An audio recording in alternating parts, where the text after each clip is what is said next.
নমস্কার।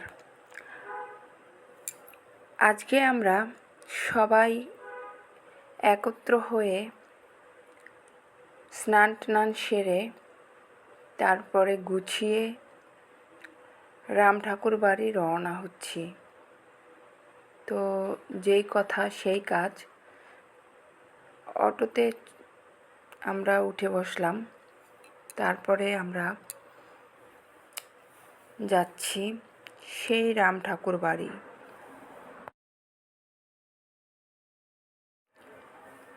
রাম ঠাকুর বাড়ি একটি নামকরা জায়গা, যেখানে বিভিন্ন দেশ থেকে এবং বিভিন্ন জেলা উপজেলা থেকে এখানে পুণ্যার্থীরা চলে আসে। সবাই এখানে এসে নাম কীর্তন শোনে এবং আনন্দ করে। তো আমরা পৌঁছে গেলাম সেই মেলাতে। আমরা ভিতরে ঢুকছি, দেখুন অনেকটাই ভিড়। তবে বর্তমানে দেশের পরিস্থিতি ভালো না থাকার জন্য এখানে ভিড় আরও হওয়ার কথা ছিল, কিন্তু হয়নি, কারণ দেশের অবস্থা খুবই খারাপ। এজন্য দূর দূরান্ত থেকে পুণ্যার্থীরা আসতে পারেনি।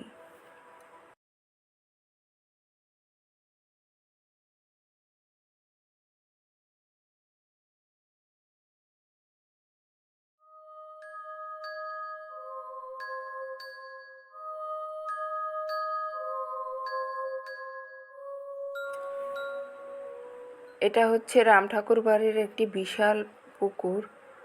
এখানে সকলে স্নান করে ঈশ্বরের নাম নিয়ে থাকেন।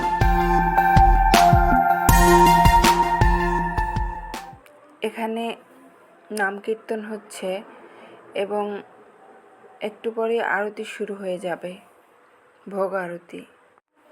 ফাঁকে আমার বাবুসোনা একটা বেলুন কিনে ফেললো, সেটা নিয়ে খেলা করছে। আজকে ভিডিওতে দেখবেন ওর দুরন্তপনা, প্রচুর দুষ্ট, সে স্থির থাকেনি। এই আমার বড় বাবু, সে আমার সামনে এসে আমাকেই বলছে মা কোথায়, মা কোথায়। দুষ্টুমির উপরে থাকে শুধু।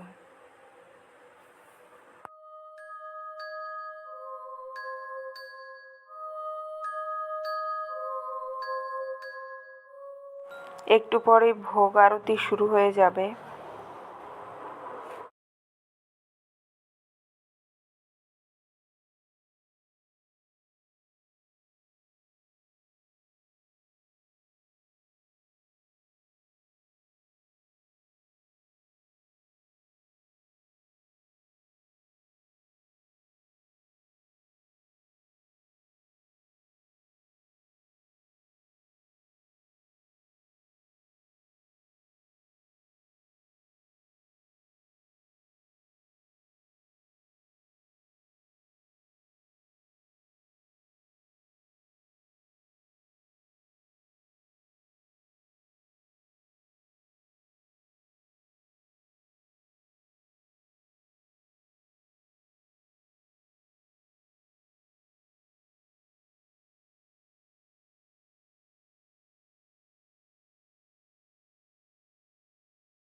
ভোগ আরতির মাঝখানে আমরা মা ছেলে একটু ঘুরে আসলাম মেলাতে।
মেলাতে সাধারণত যা যা উঠে সেগুলোই উঠেছে।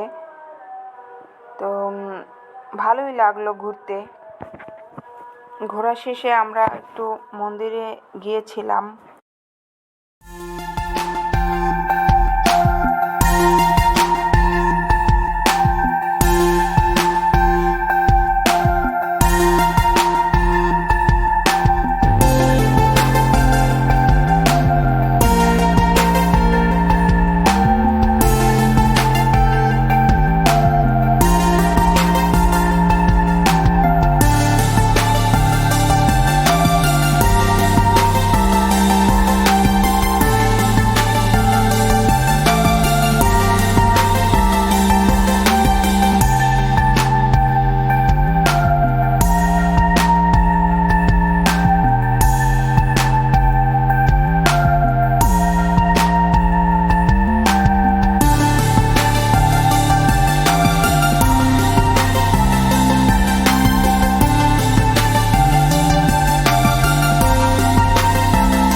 তারপরে আমরা মন্দিরের দিকে চলে আসলাম।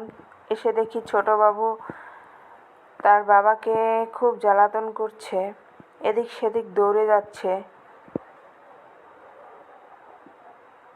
তারপরে তার বাবা তার হাতটি ধরে হাঁটতে শুরু করলো। ছেলে বলে কথা, দুই ছেলেকে নিয়ে খুব যেন তেন অবস্থা হয়ে দাঁড়ায় আমাদের, কারণ দুটোই হচ্ছে দুষ্ট শিরোমণি। তার উপরে ভিড়ভাট্টার ভিতরে চোখে চোখে রাখা অনেক কষ্টকর ব্যাপার। দুই একবার সে চোখের আড়ালও হয়ে গেছিল। আমার দেবর ছিল, সে তাকে খুঁজে বের করেছে এবং সেই চোখে চোখে রেখেছে। তবে আমরা বুঝতে পারিনি যে তার কাছে আছে, কিন্তু আমরা ওকে দেখতে না পেয়ে হতভম্ব হয়ে গেছিলাম।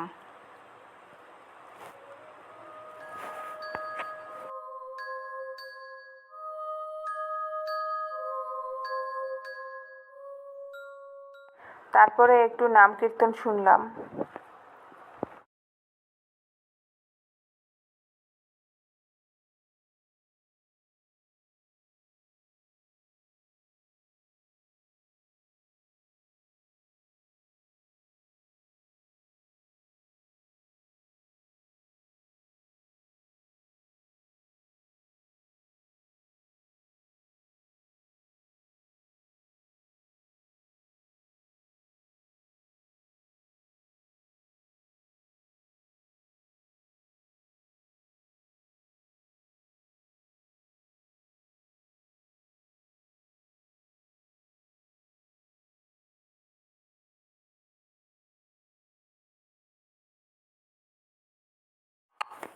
একটুখানি কীর্তন শোনার পরে আমরা প্রসাদ নিতে এসেছি।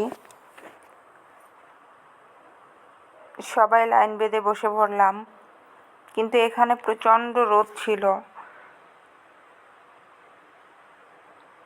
অনেক কষ্ট হয়েছে প্রসাদ নিতে। তারপরও আমরা প্রসাদ নিয়েছিলাম, কারণ এখানে প্রসাদ পেতে হলে একটু কষ্ট করতেই হবে।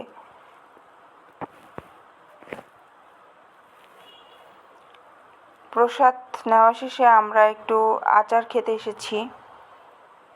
এটা ছিল আমের আচার, পাশেরটা ছিল চালতার আচার, আমড়ার আচার ছিল, তারপরে বড়ইর আচার ছিল।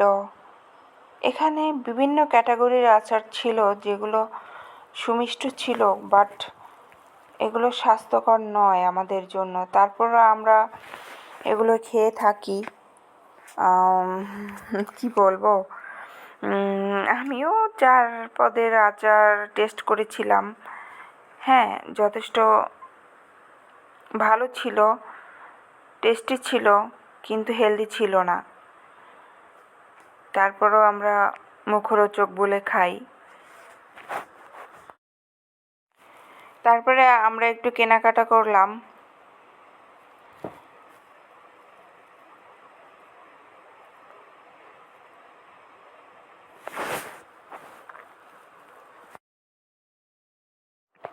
এগুলো সব কিছুই 20 টাকা ছিল। তারপরে আমি বারবার জিজ্ঞেস করেছিলাম যে এটা কত, এটা কত, কিন্তু ওটা দেখিনি যে ওটা টানানো ছিল 20 টাকা সব কিছুই। তো পরে কিছু কেনাকাটা করে ফেললাম, প্রয়োজনীয় কিছু।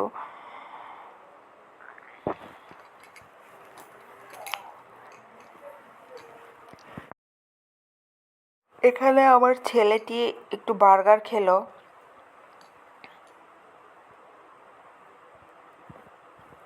এখানে কেনাকাটা করলাম সংসারের প্রয়োজনীয় জিনিস। প্রচুর দাম ছিল, তারপরও মেলা বলে কথা, লোভ সামলানো যায় না, কিছু নিতেই হবে, এটাই হচ্ছে আমাদের টার্গেট।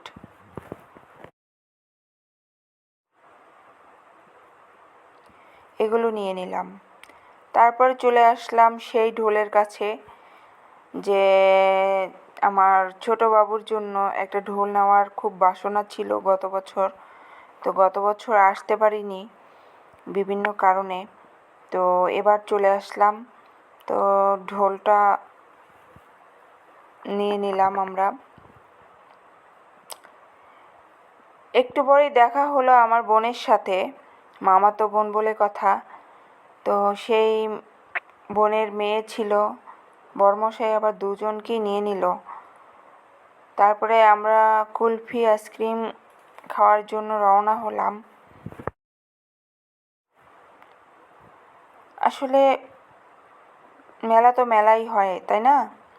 সেখানে ভিড় ঠেলে তারপরে আমাদের অগ্রসর হতে হয়, নতুবা আমাদের যাওয়া চলে না। ভিড়ের মাঝেই যেতে হয় আমাদের। তারপরে আমরা একটু রেস্ট নিতেছিলাম পথের মাঝে, যেখানে আমরা চলে যাব। বরমশাই গেছে 2টা পাখা কিনতে। পাখা কিনে আস্তে আস্তে আমরা একটু দুই বোন মিলে গল্প করতে শুরু করলাম। আর সাথে বাবু ঢোলটা পেয়ে তো মহা খুশি, সে ঢোল বাজানো শুরু করে দিয়েছে।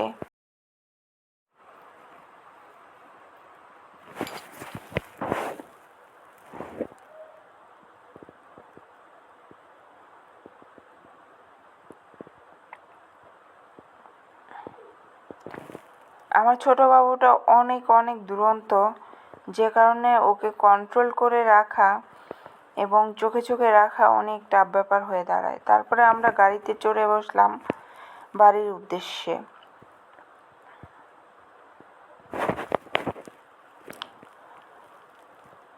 বাবু ঘুমিয়ে পড়েছে ইতিমধ্যে।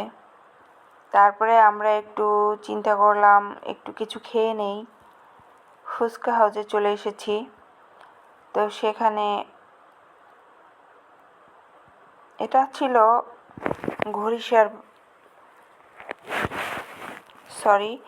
এটা ছিল ভেদরগঞ্জে। তো এখানে আমরা কিছুক্ষণ বসে ফুচকা, তারপরে পটেটো ভাজা এগুলো খেলাম।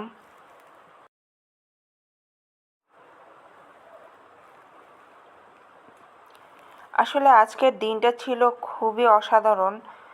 এভাবে কাটাতে পেরেছি দিনটা, সত্যি অসাধারণ লেগেছিল।